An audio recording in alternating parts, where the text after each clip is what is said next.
Innovators Inc. develops and delivers hands-on technology workshops for kids based on kits that are commercially available.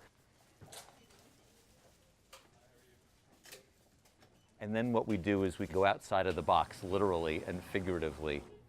The whole chassis is pre-assembled, and all of the good stuff is hidden in some ways. And we thought, wouldn't it be cool if we could take it apart even further, kind of explore the inner workings.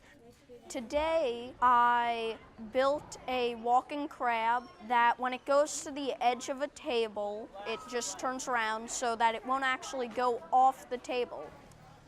The kids are really very interested in using their hands to do it themselves, know that they can take it apart, and they learn so much, they want to do it all over again. I liked how there's a lot of mechanical parts and how they explained what each part was.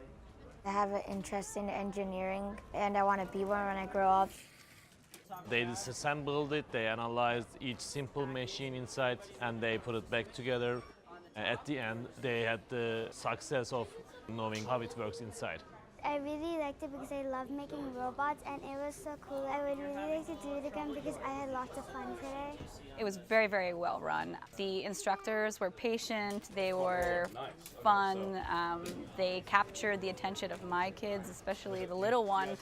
They had her engaged in building. I was very impressed. I think STEM is so important these days, and to have a workshop like this is just amazing. So happy for mom, happy for kids. I'd like to do this again.